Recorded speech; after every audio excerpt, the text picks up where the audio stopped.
Well, just 1 week left before the August primary. Candidates in several state and federal races are making their final pitches to voters. Now, tonight, a group in Cloquet hosted a forum where voters could ask candidates questions directly. Northern News Now's Maggie Franzen was there and joins us live in studio. Maggie, the 8th Congressional District primary, front and center. Dan and Laura, tonight I had the opportunity to speak with two Democratic candidates who hope to challenge 8th District Republican Congressman Pete Stauber on the ballot this November. They shared some personal insight with the community on why they believe they are the right choice, saying they are tired of the government supporting the top 1% in this country and want federal dollars back in communities for basic needs.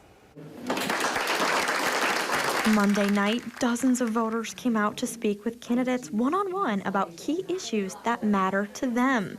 Issues like education, housing, and mining. Candidates Trina Swanson and Luke Gulbranson on the Democratic ticket for Minnesota's 8th Congressional District shared similar views on housing, wanting more federal funding to bring more affordable housing into communities. I asked where they stand on copper-nickel mining, and this is what each had to say. So I'm very pro-mining and pro-environment. I don't think we have to pick one or the other. We need to ensure that corporations are using the greatest technology possible to protect the environment. I think if we have resources here and people are meeting the federal and state regulations and the environmental reviews and they're doing everything that is asked of them, we shouldn't be moving goalposts farther away. We should be having open conversations and allowing people to get to work. When conversations shifted to education, both Swanson and Gulbranson argue that the federal government is falling short of classroom needs. It's time to have a Congress that represents us and our values. And part of our values are having strong schools for our kids to attend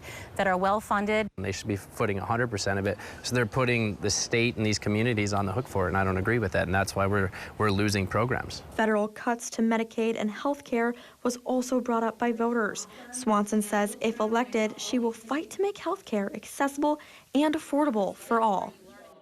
Both candidates encourage everyone to make their voices heard and go vote next Tuesday. Dan and Laura, one point that candidate Gulbranson made tonight, heading into the primaries, he says he's adapted his campaign to appeal to younger and non-traditional voters, hoping they too turn out to vote on Tuesday. Live in studio, Maggie Franzen, Northern News Now.